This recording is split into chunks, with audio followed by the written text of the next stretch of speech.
আসসালামু আলাইকুম। আপনারা সবাই নিশ্চয়ই ভালো আছেন। আগামীকাল আপনারা সবাই অবগত আছেন, আমাদের জাতীয় সংসদের সদস্যগণ শপথ নেবেন। পরবর্তীতে হয়তো মন্ত্রী পরিষদ থেকে বাকি সব গঠন করার পর তারাও শপথ নেবেন।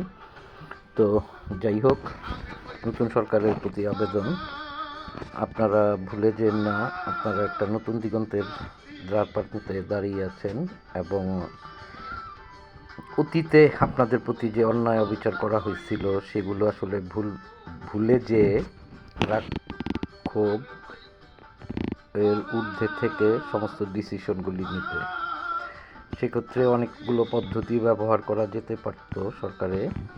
তো সেটা আমাদের তারেক ভাই পরিবর্তিত হয়ে আসছেন। তো উনি কীভাবে জিনিসগুলোকে পর্যালোচনা করেন কিংবা ওনার ক্ষমতায়নের সাথে সম্পৃক্ত করেন, সেটা দেখার বিষয়। তো আশা করি আমি যে অতীতের মতো বিএনপি যাতে বিরোধী বা অন্যান্য জোটের উপর কোনো ধরনের অত্যাচার বা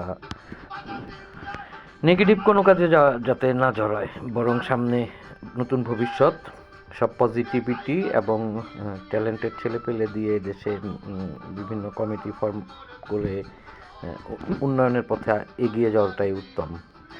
আর আমি একটা কথা বলতে চাই এখানে, ফ্যামিলি কার্ডে তারেক ভাইয়ের যে কনসেপ্টটা, সেখানে মহিলাদেরকে দেওয়া হবে। তাহলে সেক্ষেত্রে কি দাঁড়াচ্ছে যে গ্রামের একজন কৃষক, এত রিমোটের তথ্যটা তো আসলে সেন্ট্রালে আসে না, তো স্থানীয় পর্যায়ে দেখা যাবে যে ঘটনাটা কি হচ্ছে, একজন কৃষক, তার 3জন ওয়াইফ, তার 3টা ফ্যামিলি কার্ড।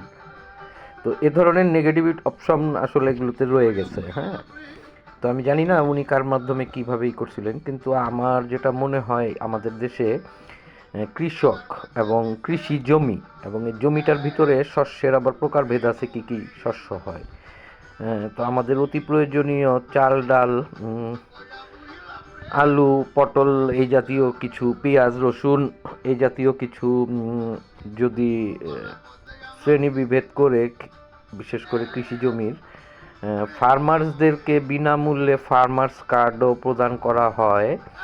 ফার্মার্স কার্ডের মাধ্যমে ফার্মারের কতটুকু জমি আছে তার উপর ভিত্তি করে এবং জমিটার ক্লাসিফাইড করে, যেটা কতটুকু বড় হয়, কতটুকু আমন হয়, কতটুকু শীতকালীন সরিষা বা অন্য কোনো শস্য উৎপাদন হয় কিনা, সেই ক্লাসিফিকেশনটা থাকলে এবং ইউনিয়ন পর্যায়ে ডাটাটা চলে আসলে, এটা অবশ্যই এডিপি আকারে প্রজেক্ট প্রোফাইল দাখিল করার ইচ্ছা ছিল।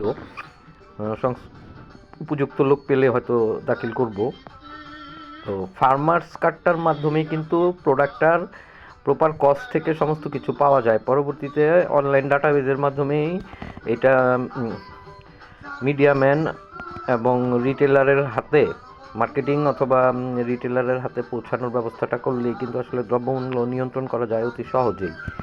তো আশা করি তারেক ভাই নতুন নতুন উদ্ভাবন করবেন আরও কী কী করা যায়। তবে কৃষি বিপ্লব, আমাদের মতো অনুন্নয়ন দেশে কৃষি বিপ্লবের উপরে কোনো আর কিছু নাই, যেটা কিনা ইউনূস সরকারের শিল্পমন্ত্রী, সম্ভবত না বাণিজ্যমন্ত্রী, উনি বলে গেছেন যে পদ্মা সেতুতে যে টাকাটা, এটা যদি কৃষি পণ্যে বিনিয়োগ করা হইতো, কৃষিতে, তাহলে আজকে চালের দর হয়তো 25 টাকা, 20-25 টাকা থাকতো।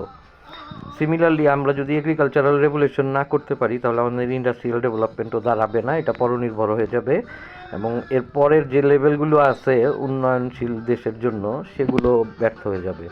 সো এই একমাত্র জিয়াউর রহমানই কৃষি বিপ্লবের একটা চেষ্টা করছিলেন এদেশে, এরপরে আর কেউ কখনো এই কৃষি বিপ্লবের দিকে যায়নি। শেখ হাসিনাও তার পরিকল্পনা প্ল্যানিংয়ে কিন্তু কৃষি 1 নম্বরে থাকলেও উনি ইনফ্রাস্ট্রাকচারাল ডেভেলপমেন্টের নামে উন্নয়ন করে গেছেন, যেটা কিনা অনেক পরের লেভেলের বিষয়। আসলে এটা ভারতের জন্য প্রযোজ্য, আমাদের জন্য না, এই কারণে ভারতের ইনফ্রাস্ট্রাকচারাল ডেভেলপমেন্টটা করে গেছিলেন। তো যাই হোক, এগুলি সমালোচনা হয়ে গেল। শুভকামনা নতুন সরকারের, বাট আশা করি উনি কোনো পুরানা ঘটনা ঘাটতে যাবেন না। আমি বুঝাতে পারছি কিনা জানি না, ওনাদের উপর যে অত্যাচার হয়েছে সেগুলো ভুলে যেতে হবে। কারণ তারেক ভাই একাই আছেন, ওনার বাবা মা নাই, ওনার একমাত্র ভাই মারা গেছেন। তার ভাইয়ের ওয়াইফ তারেক সাহেব এবং তার ওয়াইফ মেয়ে, এই তার লাইফ কিন্তু এখন, আর অপরদিকে তার দেশ। সো রাগ ক্ষোভ ভুলে যে আপনার মায়ের মতো উনি কিন্তু শেষ বয়সে যথেষ্ট ক্ষমার দৃষ্টান্ত দেখায় গেছেন, যেটা আপনার জন্য শিক্ষণীয়, আমাদের জন্য শিক্ষণীয়। ধন্যবাদ ভাই, ভালো থাকবেন, আসসালামু আলাইকুম।